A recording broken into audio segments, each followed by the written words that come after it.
Bapak Ibu di menu perkuliahan KRS, kemudian klik approval KRS. Nah, di sini ada beberapa anak walinya Ibu yang sudah mengisi KRS, ya. Di sini ada 3 orang. Nah, yang pertama saya coba di sini ada sudah kelihatan bahwa yang belum setujuin ada 1 orang. Ini 20 mata SKS dan sudah disetujui 2 orang. Oke. Nanti ada kalau misalnya Bapak Ibu tidak setuju dengan mata kuliah yang diambil, nanti akan muncul di sini. Oke, kita klik aksi.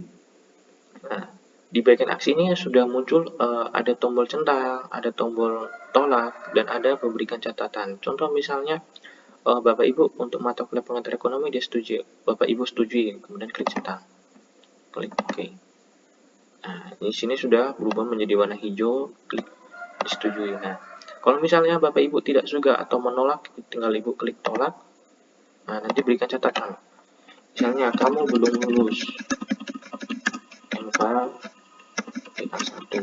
Nah, kemudian Bapak klik Ibu simpan. Nanti otomatis catatan ini itu nanti akan masuk ke akunnya mahasiswa. Jadi memang mahasiswa di bagian menu KRS-nya nanti tertulis KRS ditolak. Seperti itu.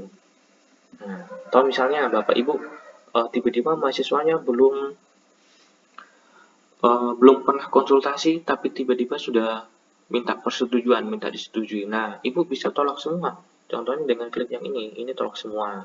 Nah, tapi kalau misalnya Bapak Ibu sebelumnya mahasiswa sudah konsultasi kepada Bapak Ibu, nah tinggal Bapak Ibu klik setuju semua. Ini saya coba klik setuju semua. Nah, ini sudah menjadi warna hijau. Nah, di bagian Ibu, catatan yang Ibu yang bisa melihat daftar mata kuliah yang pernah diambil, ini ada di sini. Contoh dia sudah pernah manggil mata ekonomi, dia pernah ada pengantar bisnis, ya, pengantar mikro. Nah, ini dia udah ambil. Nah, kemudian dia lanjut lagi pengantar makro. Nah, ini sebagai bahan pedomannya Ibu untuk melihat mahasiswanya itu sudah pernah mengambil dan ada nilainya. Misalnya dia nanti dia tiba-tiba mengambil mata kuliah perpajakan, padahal mata kuliah pengantar akuntansinya itu nilainya error. Nah, ini kelihatan di sini Ibu, Bapak Ibu. Jadi Bapak Ibu tidak perlu khawatir kalau misalnya mahasiswanya berbohong, misalnya dia punya alasan, oh tidak Bu, saya kemarin ambil begini dan sebagainya. Nah, Bapak Ibu sudah bisa lihat di sini. Jadi mahasiswa itu tidak bisa memanipulasi perkataannya, karena sekarang sudah terlihat bahwa datanya ini berdasarkan nilainya yang kemarin. Seperti itu Bu. Nah, dan fungsi tadi juga sebelumnya mata kuliah bersyarat itu juga saya jelaskan bahwa itu sudah terblok memang, misalnya PA1-nya error, dia tidak bisa ambil perpajakan, nah itu otomatis dia tidak bisa mengklik atau tidak bisa tombol centangnya itu hilang di menu akunnya mahasiswa. Nah, ini bagusnya banyak fiturnya ini. Kemudian ini sudah disetujui Bu. Nah, ini sudah muncul nih disetujui semua. Nah, ini nanti barulah mahasiswa bisa untuk ngeprint, karena apabila mahasiswa nekat untuk ngeprint di mana KRS-nya belum disetujui, itu nanti KRS-nya tercoret di kode dan ini semuanya itu tercoret dan mahasiswanya tidak terdaftar di absensinya. Seperti itu. Nah, ini adalah penjelasan singkat tentang menu approval. Di sini ada juga ini Bu, informasi terkait tentang KRS-nya kapan, berakhirnya kapan, perubahannya kapan, batas persetujuannya ini kapan. Ini kelihatan semuanya ya Bapak Ibu ya.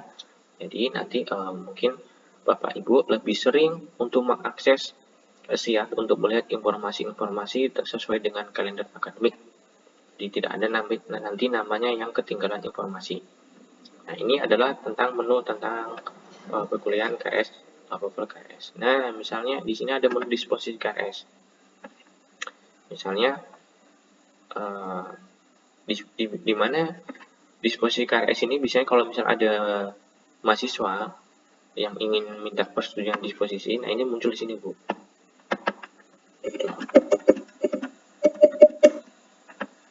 Di sini tidak muncul karena kalau misalnya mahasiswanya itu menghadap ke akademik atau ke wakil dekan untuk minta disposisi, nanti akan muncul di sini. Ini ada keterangan di mana semua prodinya angkatannya dia berapa batas SKS yang nanti akan diambil. Di sini apakah Ibu setujui disposisinya SKS yang akan diambil atau tidak, seperti itu. Nah, di sini bisa untuk di sini ini masih belum bisa diizinkan disposisi KRS-nya karena ini masih belum disetting oleh akademik untuk disposisi KRS-nya. Seperti itu. Nah, ini adalah penjelasan singkat tentang disposisi KRS. Kemudian di bagian ada nilai. Nah, nilai ini juga nanti akan berperan penting untuk Bapak Ibu menginput nilai yang ada di sistem ini. Tapi sebelum Bapak Ibu menginput nilai, itu Ibu harus setting komponen nilainya. Di mana komponen nilai ini berperan penting. Kalau misalnya Bapak Ibu tidak setting, ini Bapak Ibu tidak bisa untuk memberikan nilai. Contoh di sini muncul mata kuliah yang Bapak Ibu ampu atau Ibu ajar, ya. Nah, kemudian di sini Bapak nanti klik edit. Di sini ada klik edit, kemudian klik ininya, ada detail-detailnya. Ada ini hari mata kuliahnya hari Senin 7.15. Rencana tatap mukanya 16 kali, kuotanya 45 orang. Nah, ini nama komponennya Bapak Ibu sesuaikan dengan komponennya. Misalnya di sini kontrak per bulan kelas atau nilai akhir, komponen nilai akhir. Bobotnya 100%, hitung dari absensi oleh dia. Jadi misalnya setiap pertemuan, setiap kehadiran itu dihitung berdasarkan Bapak Ibu mengisi absensinya. Tapi apabila misalnya Bapak Ibu untuk manual absensinya nanti itu pilih tidak. Yang saya pilih ya karena nanti kehadirannya akan berperan penting di online-nya nanti. Kemudian hitung dari tugas e-learning. Nanti untuk tugas-tugasnya yang untuk mata kuliah e-learning nanti akan muncul di sini. Nah, apakah dihitung juga di e-learning atau tidak?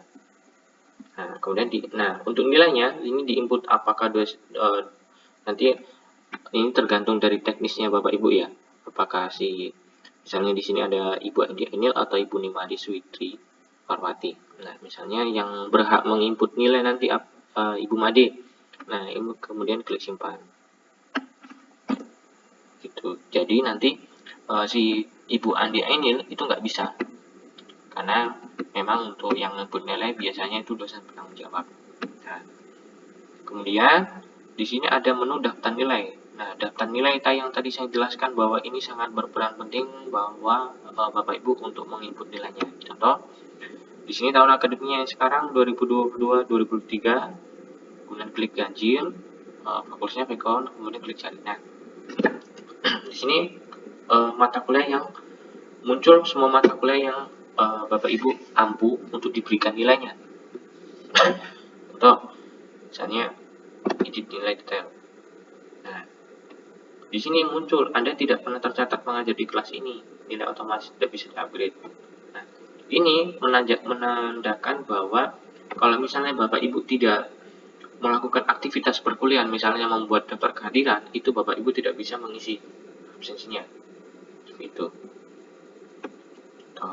Di sini ada menu lagi untuk download format K11. Nah, ini adalah DPNA-nya. Nah, di sini adalah hasil akhir DPNA-nya. Ini berdasarkan ada range nilainya. Ini masih default, nanti akan disesuaikan sesuai dengan buku pedomannya akademik masing-masing. Nah, ini Bapak Ibu. Ini muncul sudah.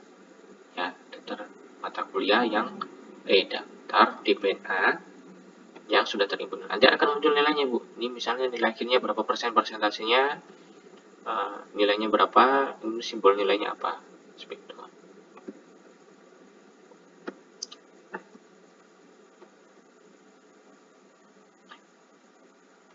Kemudian di sini ada lihat nilai detail. Nah, lihat nilai detail nanti muncul seperti ini, Bu. Sama. Kemudian di sini ada juga edit. Sama tadi, Bu ya. Anda tidak pernah mengajar tercatat di kelas ini karena memang ini perpajakan belum dimulai perkuliahannya. Oke. Kemudian di sini ada edit nilai, ini sama. Nah, ini import. Jadi Bapak Ibu bisa mengimport, misalnya di file tadi Bapak Ibu sudah isi nilai-nilainya semua, kemudian Bapak Ibu bisa import nilainya. Ini. Nah, ini adalah penjelasan singkat tentang nilai. Ya, jadi itulah penjelasan dari menu perkuliahan. Ya, jadi saya jelaskan. Untuk menu berikutnya saya akan jelaskan di video berikutnya. Terima kasih.